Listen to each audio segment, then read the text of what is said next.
নোয়াখালীর কোচ খালেদ মাহমুদ সুজন দুইটা ম্যাচ জিতার পরে সে যে বড় বড় কথা বলেছে মিডিয়ার সামনে, সেটা ভাষায় প্রকাশ করা যায় না। সে বলে কি বাংলাদেশ ক্রিকেট কিছুদিনের মধ্যে কেনিয়া হয়ে যাবে, ঠিক আছে, ওয়ার্ল্ড কাপ খেলতে না গেলি, ঠিক আছে।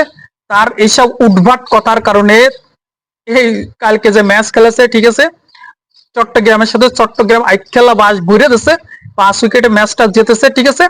আর শেখ মেহেদির যে ক্যাপ্টেন্সি, যে বোলিং, যে ব্যাটিং, ঠিক আছে, ও মোটরে মনে করে একদম মানে জাগা মতো লাগাই দিচ্ছে, ঠিক আছে। নোয়াখালীরা যে ডুবনির লাগে, এই একজনই ডুবচ্ছে, সেটা হচ্ছে এদের কোচ সুজন, খালেদ মাসুদ সুজন। এইটি সবকটা ম্যাচ হারানোর জন্য দায়ী।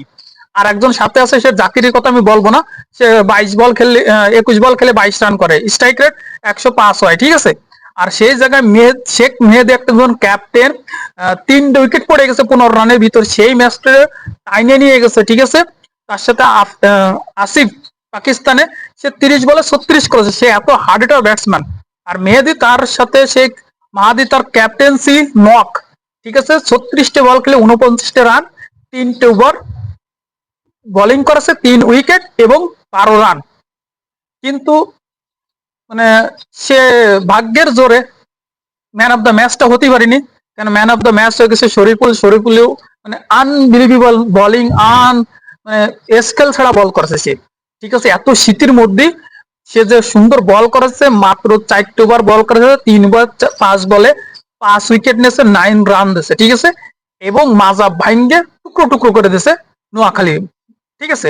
তো একটা কথা আছে যে খালেদ মাহমুদ সুজন, সে চান্স পালে মিডিয়ার সামনে 5-7 মিনিট, ঠিক আছে, যে এমন এমন মানে উদ্ভট কথাবার্তা বলে, এই উদ্ভট আর বড় কথার লাগে নোয়াখালী টিমটারে সাথে সাথে আউট করে দিল। কালকে কালকে যদি ম্যাচটা জিততে পারতো, নোয়াখালী টিকে থাকতে পারতো বিপিএল এ, কিন্তু সব স্বপ্ন ভেঙে চুরমার করে দিচ্ছে নোয়াখালীবাসীর আর কোনো আওয়াজ তোলার জায়গা নাই, ঠিক আছে।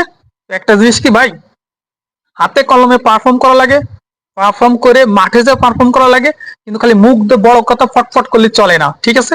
দ্বিতীয়ত, একবারে শেখ মেহেদির পারফর্ম দেও, একবার আমাদের ছবি তোলা মেহেদি মিরাজের পারফর্ম দেও, তার সাথে ছবি তুললে আমরা কোটি কোটি টাকা ইনকাম করি, ঠিক আছে। এটা হচ্ছে বর্তমানে বাস্তবতা।